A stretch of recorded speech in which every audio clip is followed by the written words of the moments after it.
सतगुरु तेरी अरदास में बस यही एहसास रहे कि सतगुरु तेरी अरदास में बस यही एहसास रहे, निरंकार हर श्वास में हर पल मेरे पास रहे, निरंकार हर श्वास में हर पल मेरे पास रहे। मैं कुछ भी नहीं, सब तेरा ही विस्तार है, मैं कुछ भी नहीं, सब तेरा ही विस्तार है। तेरी रहमत से ही मेरा जीवन खास है, कि तेरी रहमत से ही मेरा जीवन खास है। वाह जी वाह महापुरुषों, बहुत खूब शायरी। तो साथ संगत जी अभी जोरदार जी का जो कि एक फिल्म रूप में प्रस्तुति लेकर आ रहे हैं और उनके बाद साबरी जी भी जैसलमेर से तैयार है। आपने अपना हेलमेट हाथ में क्यों पकड़ा हुआ है? इसे पहन लो ना। अरे पापा, मुझे नहीं लगाने की हेलमेट पहनने, इसमें बहुत गर्मी लगती है। पर बेटा, हेलमेट कोई हाथ में पकड़ने की चीज थोड़ी है। देखो ना पापा, और कितने लोग हैं जो बिना हेलमेट के घूम रहे हैं, मैं ही अकेला थोड़ी हूँ। लेकिन समर्पित, हम तो खुद के लिए रिस्पॉन्सिबल है ना। अच्छा, आप ये बताओ, हम हेलमेट पहनते क्यों हैं? चालान से बचने के लिए? बिल्कुल गलत। ये तो हमारी अपनी सेफ्टी के लिए होता है, और सरकार चालान तब करती है जब हम इसके सेफ्टी रूल्स फॉलो नहीं करते हैं। पापा, ये सरकार क्यों होती है और हम इसके रूल्स क्यों फॉलो करें? सरकार वो अथॉरिटी होती है जो अपनी कंट्री के सिटीजन्स की पूरी रिस्पॉन्सिबिलिटी लेती है, लेकिन तब जब हम उनके बनाए गए सेफ्टी रूल्स को फॉलो करें, क्योंकि वो रूल्स हमारी सेफ्टी और कन्वीनियंस के लिए ही बनाए जाते हैं। ऐसे ही जो हमारे सद्गुरु हैं, वो है हमारी सच्ची सरकार, जो हमें ज्ञान देकर जीने का तरीका बताते हैं। ज्ञान हमारी लाइफ में बिल्कुल हेलमेट जैसा ही रोल प्ले करता है। अगर हम ज्ञान को कर्मों में ढालकर जीवन जिएंगे तो एक्सीडेंट होगी, कितनी भी प्रॉब्लम्स लाइफ में आ जाए, पर वो हमें नुकसान नहीं पहुंचा पाएंगे। ओ, आप समझा? सावरी जी भी अभी यूट्यूब में आशीर्वाद देंगे और इनके बाद निष्ठा जी भी अपने भाव रखेंगे। सत्संग जी, बड़ा ही खुशियों भरा समा है जो हमें ये बात संगत करने का मौका मिल रहा है। शुक्राना हुजूर सतगुरु माता जी का, निरंकार प्रभु परमात्मा का, लख बार करा शुक्राना फिर भी थोड़ा है। शुक्र शुक्र किए जा तू मालिक दा, शुक्राना ही भक्ति है। शिकवे गिले लब पर अपने, नाना ही भक्ति है। सत्संग जी, हमेशा ये शुक्राने का भाव बना रहे। बोलना तो क्या, सीखना ही सीखना है। बहुत कठिन है इस जुबान से महिमा तेरी का पाना, विशाल तेरी विशालता को शब्दों में सुना पाना। सत्संग जी, कौन पूछता था तेरी बंदगी से पहले, बुझा हुआ दिया था तेरी रोशनी से पहले। सत्संग जी, शुक्राना इनका, वरना चुन लिया है इन्होंने, वरना काबिल ना था जो तूने दिया है। मुझ गुनाहगार पे ऐसा करम किया है। इंस्टेड इट, वो गीत की पंक्ति याद आती है। कई बारी तेरे होड़ तो इनकार में कीता, कई बारी तेरे नाल में तकरार भी कीता। सत्संग जी, दासी रिसेंटली एक पोएट्री पढ़ रही थी about a self introspection and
होते उनकी जान है।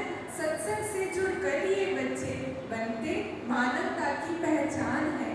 जी हाँ साथ संगत जी, इस स्किट के जरिए ये बाल संगत के संत समझाएंगे कि हम सभी के जीवन में सत्संग का कितना महत्व है। तो आइए देखते हैं।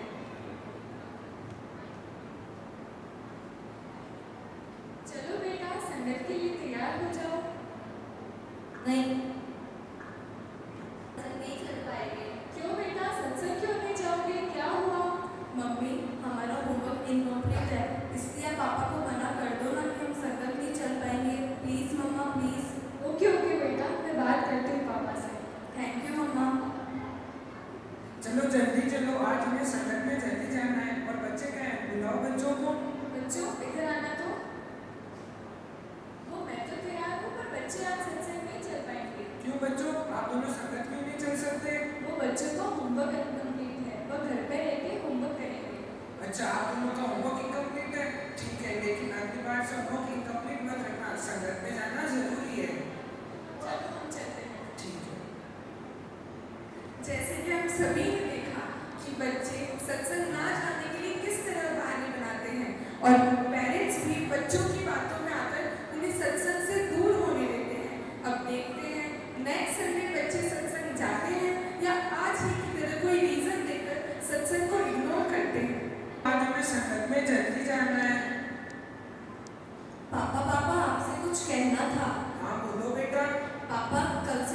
ईयरली एग्जाम स्टार्ट हो रहे हैं, बहुत लंबा कोर्स है, इसलिए आज हम संगत नहीं चल पाएंगे। नहीं बेटा, पिछली बार भी आप संगत नहीं गए थे। हर बार आप दोनों का ये बहाना नहीं चलेगा।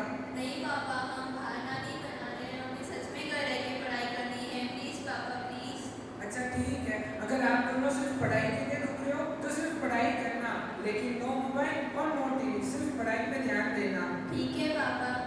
ठीक है पापा, हम सिर्फ पढ़ाई करेंगे। एक बार हुजूर माता जी ने अपने विचारों में भी फरमाया था कि कभी भी सत्संग को हल्के में नहीं लेते और सत्संग ना जाने के बहाने नहीं बनाते, क्योंकि एक बहाना मिलता है तो ये मन दूसरे बहाने ढूंढने लगता है। इससे सत्संग से दूरी बढ़ती जाती है। अब देखते हैं अब नया कौन सा बहाना बनाया जाता है। क्या हुआ, आज तैयार नहीं हुए? सत्संग नहीं जाना क्या?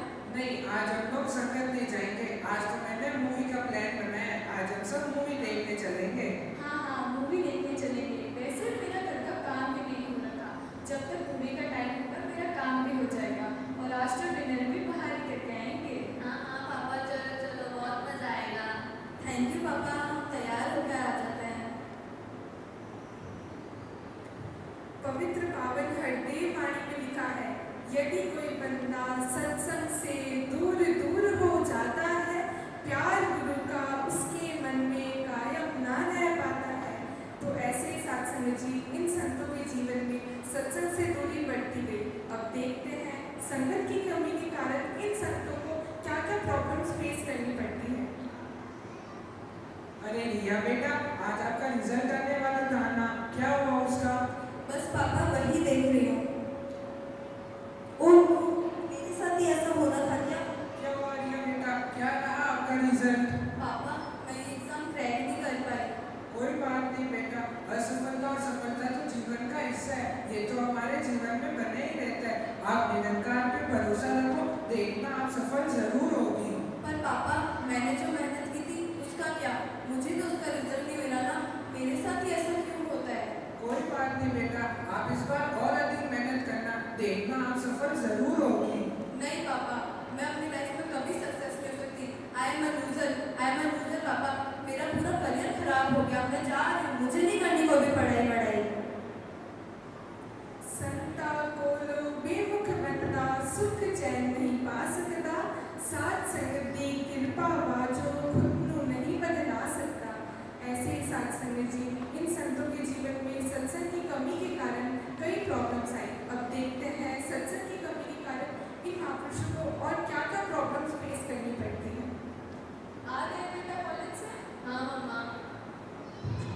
देखो तो आज ने खाना खाया या छोड़ दिया?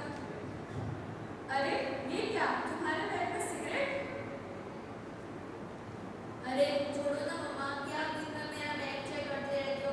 अब मैं कोई छोटा बच्चा थोड़ी ना हूँ, अब मैं बड़ा हो गया हूँ, अब आप भी चिंता करना बंद कर दो। क्यों ना करोगे तेरी चिंता? आखिर मुझे भी तो पता होना चाहिए ना तेरी लाइफ में क्या चल रहा है।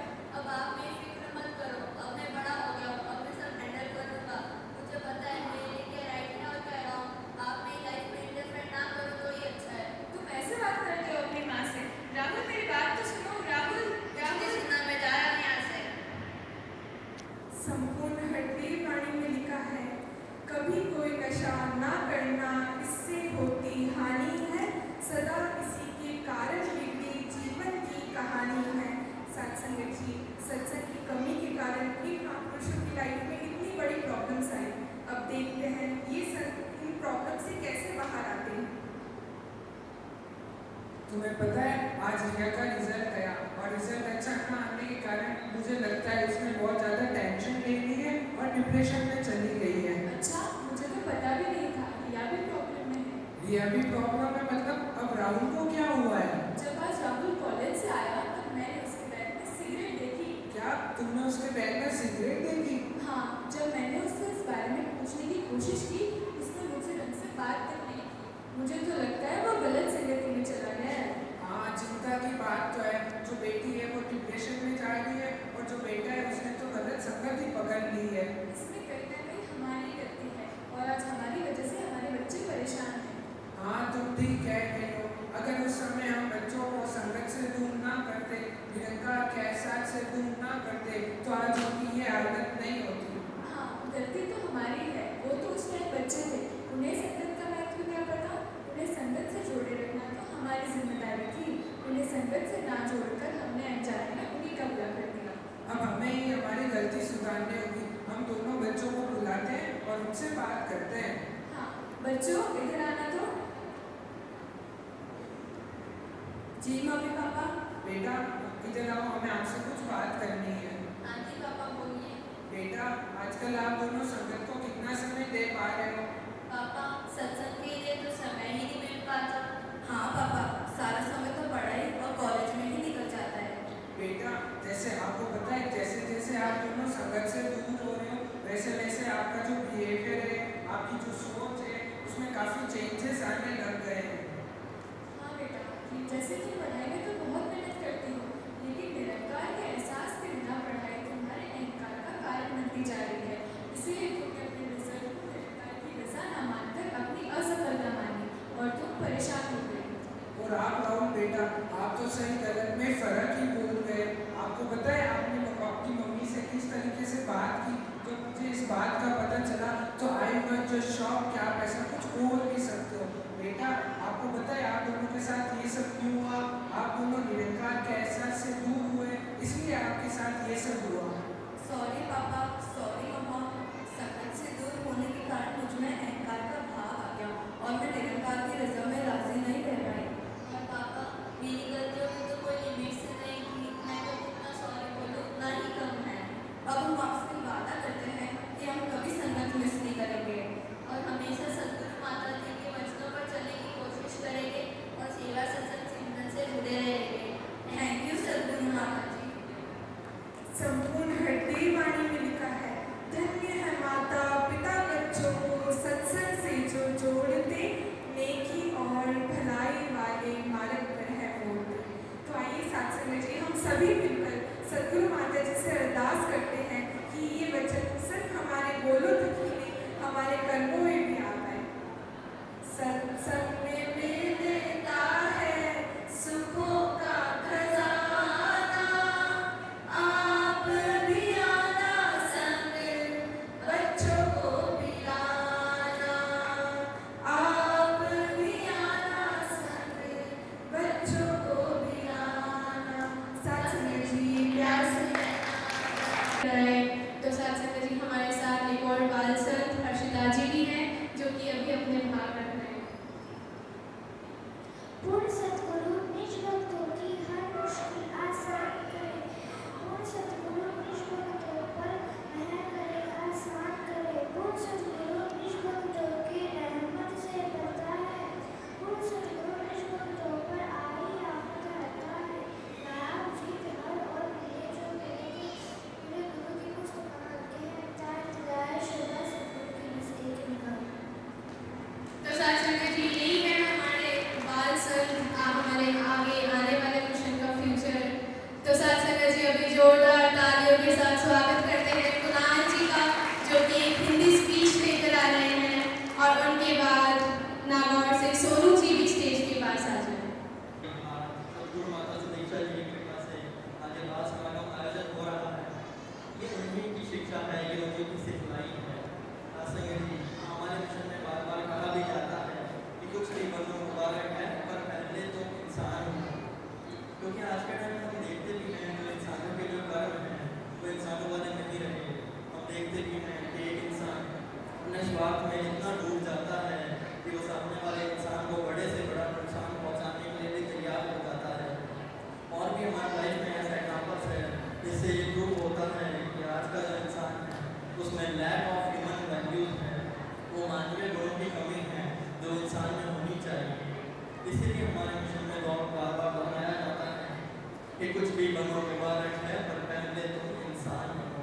और ये जो बचपन का जो टाइम है, यही वो टाइम है जब अभी से ही एक बच्चे के अंदर एक सेवा सत्संग वाला भाव डाला जा सकता है, जिससे अभी से ही अच्छे संस्कारों की नींव डल जाएगी, जो धीरे धीरे आगे चल के मजबूत होती चली जाएगी। फिर आगे चल के वही एक इंसानों वाले गुण भी आ पाएंगे। सत्संग जी एक महात्मा एक स्टोरी के माध्यम से बताते भी हैं कि एक बार की बात है, एक दादा और पोता मंदिर की ओर जा रहे होते हैं। तो वहाँ पे पहुँचते हैं तो देखते हैं पे सभी लोग भजन कीर्तन कर रहे होते हैं, गीत गा रहे होते हैं। तो ये देख के जो पोता होता है वो भी भजन कीर्तन करने लगता है और गीत गाने लगता है। और जो पोता होता है वो बड़ी ही बुलंद और सुरीली आवाज़ में गा रहा होता है, जिससे बाकी लोग जो होते हैं वो भी उनके अंदर भी जोश आ जाता है कि ये इतना छोटा बच्चा होके इतने जोश के साथ गा रहा है, जबकि वो हम क्यों नहीं गाएं। तो ये सब देख के वहाँ पे महात्मा जी भी होते हैं जो प्रभावित हो जाते हैं उस बच्चे से। फिर जैसे कि गीत खत्म होता है फिर वो महात्मा जी उस बच्चे उस पोते के पास चल के जाते हैं और बोलते हैं कि देखो बेटा, मैंने तो अपनी पूरी जिंदगी यहाँ पे मंदिर में लगा दी है गीत गाने में, भजन करने में, पर मैं बुजुर्ग हो चुका हूँ तो मेरे अंदर उतनी एनर्जी नहीं रही, मेरे अंदर उतना जोश नहीं रहा जो होना चाहिए। पर मैं देख रहा था कि तुम कितने अच्छे से यहाँ पे गीत गा रहे थे, भजन कर रहे थे और बाकी लोगों के अंदर भी जोश आ रहा था जब वो तुम्हें देख रहे थे। तो साथ संग जी फिर वो ये जो बातचीत हो रही थी कि दादाजी पीछे खड़े होकर सुन रहे होते हैं, तो वो आगे चल के जाते हैं महात्मा जी से कहते हैं कि जी महात्मा जी, मैं अपने पोते को यहाँ पे मंदिर में ले आऊँगा, यहाँ पे आके भजन कर लिया करेगा। तो जो महात्मा जी होते हैं दादाजी से मना कर देते हैं कि आप मत आइएगा, आप सिर्फ अपने पोते को भेज दीजिएगा। तो ये सुनकर दादाजी सोच में पड़ जाते हैं कि महात्मा जी ने उन्हीं के मंदिर आने से मना कर दिया। तो जो दादाजी होते हैं महात्मा जी से पूछते हैं कि महात्मा जी, आपने मुझे क्यों मना कर दिया मंदिर आने से। तो महात्मा जी उन्हें बोलते हैं कि अब आप भी बुजुर्ग हो चुके हैं, तो अब आपकी आवाज़ भी उतनी अच्छी नहीं रही, उतनी बुलंद नहीं रही, जिससे आप यहाँ पे आके अच्छे से गीत भी नहीं गा पाएंगे और अब आपका जो शरीर भी है वो भी आपके साथ नहीं है, जिससे आप यहाँ पे आके अच्छे से सेवा भी नहीं कर पाएंगे। बल्कि ये जो होता है जब एक युवा है, ये यंग है, अभी ये इसकी आवाज़ भी कितनी अच्छी है तो ये गीत भी गाने का और अभी ये शारीरिक रूप से भी स्वस्थ है तो यहाँ पे आके ये सेवा भी अच्छे से कर पाएगा। तो ये सुन के जो दादाजी होते हैं वो मन ही मन में एक रिग्रेट के भाव में चले जाते हैं कि काश मैं भी अपने बचपन में थोड़ा वक्त खेलने कूदने से निकाल कर यहाँ पे मंदिर में आकर सेवा कर लेता, गीत गा लेता तो कितना अच्छा होता था। साथ संग जी, कहने का भाव यही है कि ये जो बचपन का जो पीरियड है इसे एक गोल्डन पीरियड बताया गया है सेवा सत्संग सिमरन करने के लिए, क्योंकि यही वो टाइम है बचपन वाला जब इसी उम्र में जो चीज़ों को सीखने और समझने की जो क्षमता होती है वो बहुत हाई होती है, जिससे अभी से ही एक सेवा सत्संग सिमरन में लगा जा सकता है। फिर वही बात कि अभी से ही एक अच्छे संस्कारों की नींव डल जाएगी जो कि धीरे धीरे आगे चल के मजबूत होती चली जाएगी। और अगर अभी से नहीं किया तो फिर आगे जाके वही एक काश वाला भाव कि काश मैं भी अपने बचपन में सेवा सत्संग सिमरन कर लेता तो कितना अच्छा होता। साथ संग जी, अब यही अरदास कि ये जो माता जी ने ये बचपन का जो गोल्डन पीरियड बख्शा है इसे पॉजिटिवली सेवा सत्संग सिमरन में हम यूज़ कर पाएँ और हमारा जीवन भी सुनहरा बना पाए। साथ संग जी, प्यार से कहना Sonu ji on the stage to express her thoughts through English medium speech, and उनके बाद सिद्धि जी भी अपने स्किट के माध्यम से आशीर्वाद प्राप्त करेंगे जी।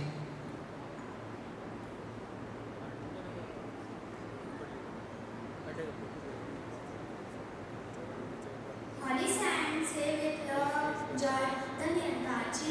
Saints, life is not always easy. Sometimes we succeed and sometimes we face difficult. However, the Sadguru teaches that every situation has something to teach us. When things go right, we should thank God Nirankar. When things do not go as well, we should still trust Nirankar and learn from experiences. Instead of complaining, and we should focus on finding solution. A positive person spreads happiness wherever they go. Their words means encourage others and their action means to inspire people. Positivity does not mean that people do not exist. It means having faith that Nirankar help us overcome them. Let us develop the habit of smiling, helping others and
कि God is always with us.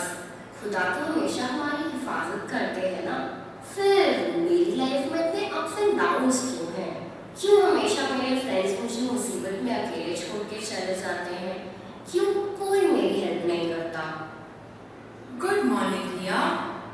There's nothing good about this morning, माँ। क्या हुआ रिया, इतनी उदास क्यों हो? माँ, आप तो हमेशा कहते हो ना कि गॉड हमारे बारे में सब जानते हैं।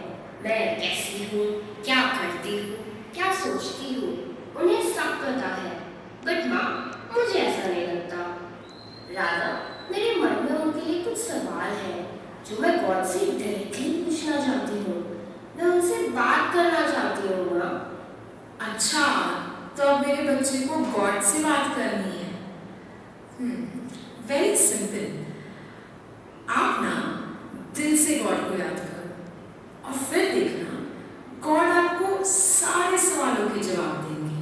बट फॉर नाउ ये लो अपना tiffin and quickly rush for college, you are late. Okay okay, bye माँ।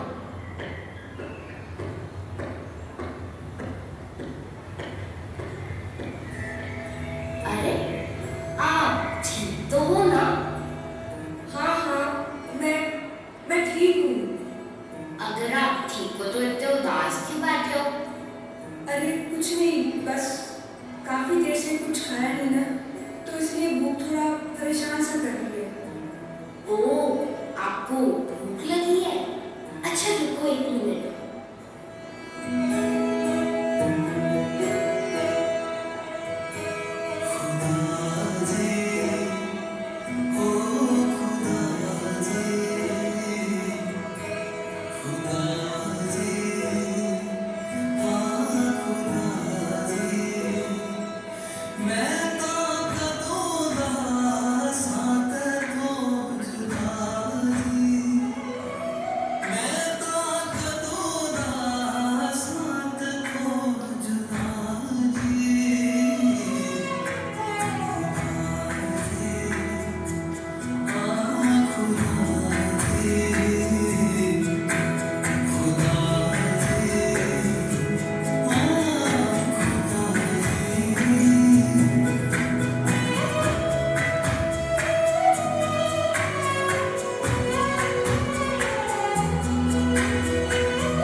मैंने सोचा नहीं था कि इतना बुजुर्ग होगा मेरा खुदा।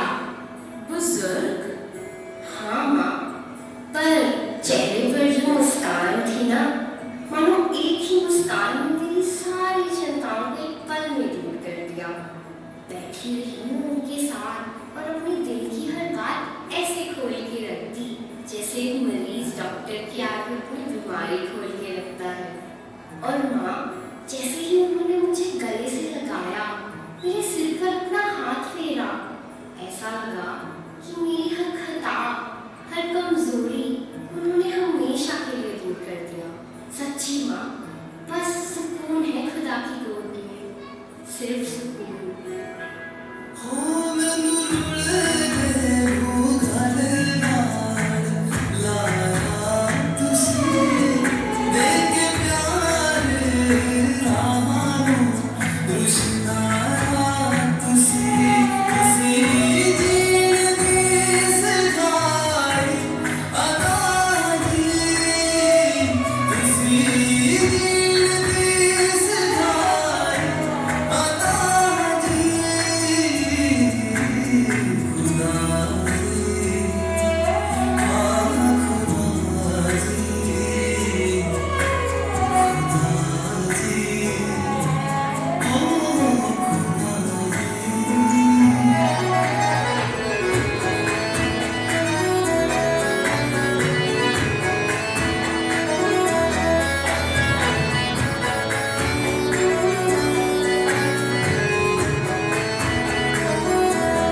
अरे अम्मा, आप कहाँ थे सर? आज मैं अपने खुदा से मिल के आ रही हूँ। खुदा से? अरे कहाँ मिल गया आपको ये खुदा? मेरा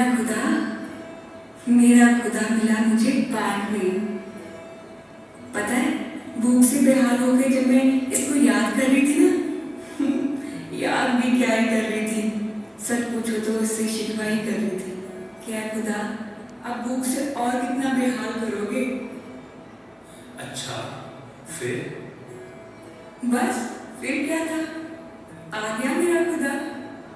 अपने हाथों से इसने मुझे खाना खिलाया, और सिर्फ इतना ही नहीं, मेरे साथ बैठ के देर तक मेरे से बातें करता रहा।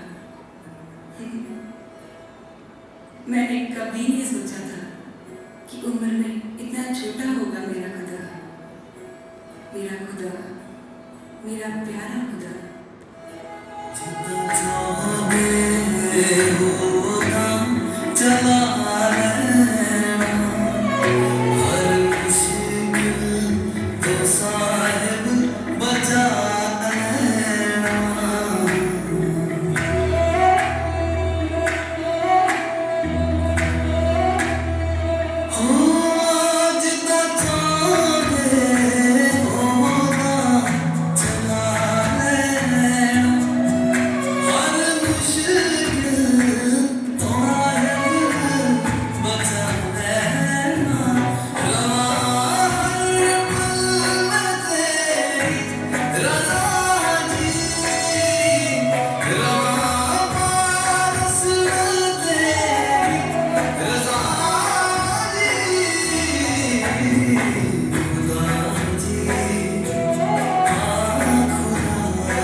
किसी के वास्ते ये हर दफा आकर मिले, जिस तरह जिसने पुकारा उस तरह आकर मिले।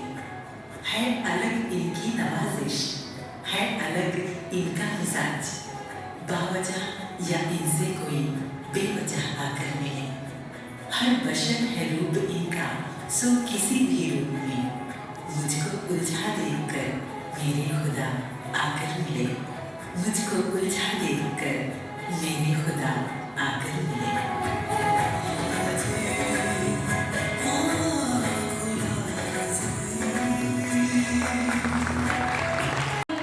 तू ही कुछ है, हर शय में जलवा तेरा हूबहू।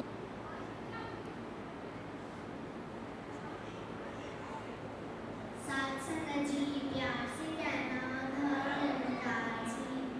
तुलसीदास जी पंक्ति में फरमाते भी हैं, सुत धारा धन लक्ष्मी तो पाप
लकड़ी को और पत्थर को पानी में डाल देंगे तो उनमें क्या सिमिलरिटीज रहेगी और क्या डिफरेंसेस रह जाएंगे?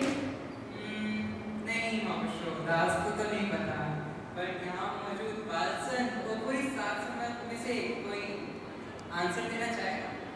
मापुशो, आप कोई आंसर देना चाहेंगे, बताना चाहेंगे? नहीं, आप जी बता दीजिए सबको।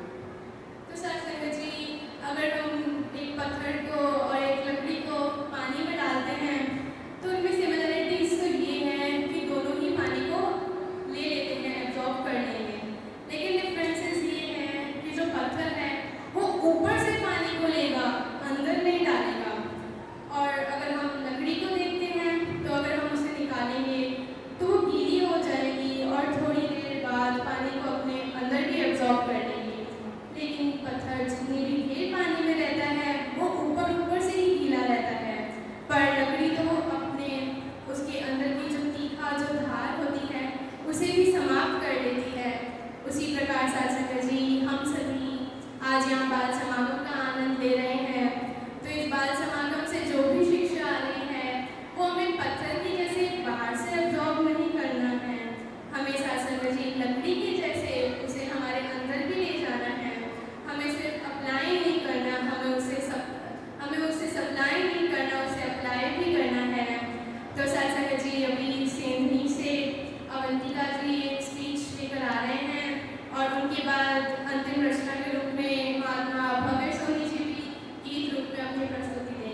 हर एक मकान में तू है, हर एक मकान में तू है, और नाम का भी तू है, हर एक मकान में तू है, और नाम का भी तू है, हर एक मकान में तू है। नज़रे जान जाए, नज़रे जान जाए, साहिब वहाँ भी तू है, हर एक मकान में तू है, हर एक मकान में तू है।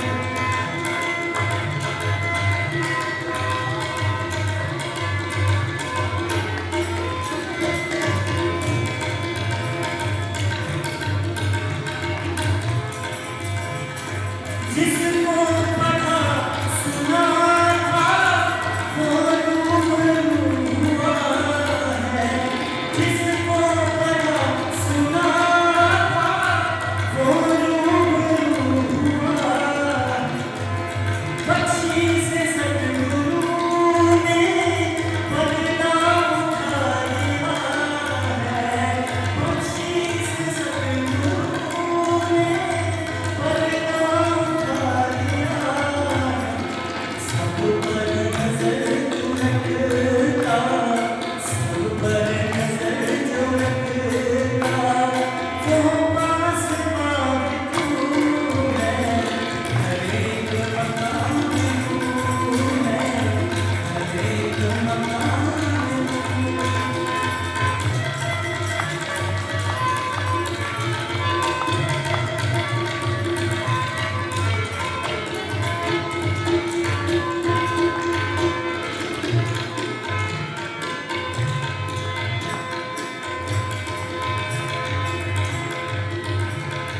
जिस पे बंदा परवर तूने एक निगाह है, जिस पे बंदा परवर की तूने एक निगाह है,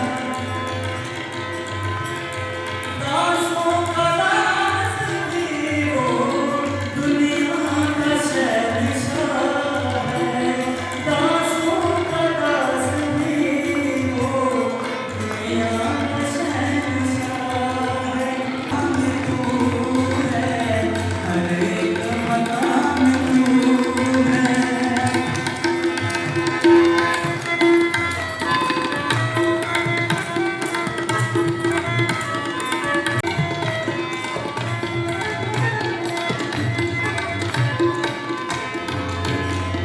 रूहों के पीर मुर्शिद एक तू ही जानता है, रूहों के पीर मुर्शिद एक तू ही जानता है, एहसास इस खुदा का खुद तेरा मुझसा है, खामोशियों में खामोशियों में तू है, खामोशियों में तू है, और बाज़बाब तू है, हर एक मकान तू है, हर एक मकान तू है, और नाम का भी तू है, हर एक मकान तू है।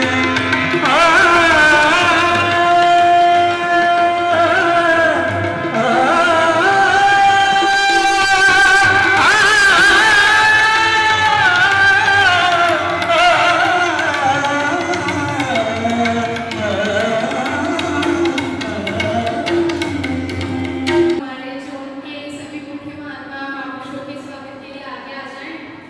और सबसे व्यवस्था है, अगर कोई नए उत्सुक लोग महापुरुष आए हैं और उन्हें संत निरंकारी मिशन की हिस्ट्री जाननी है, लेकिन वहाँ पे सद्गुरु माता हरदेव जी महाराज की राजमाता गुरु वचन अवतार की जय।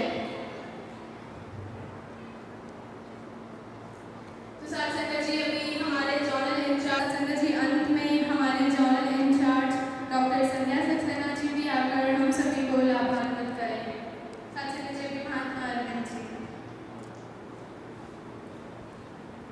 कहियो दानकार जी थोड़ा और जोर से कहियो सा दानकार जी ससंग की बात सड़क पर आवाज आनी चाहिए इतना जोर से बोलो इंसान लंगर भी तैयार है लेकर के जोर से बोल दो प्यार से कहना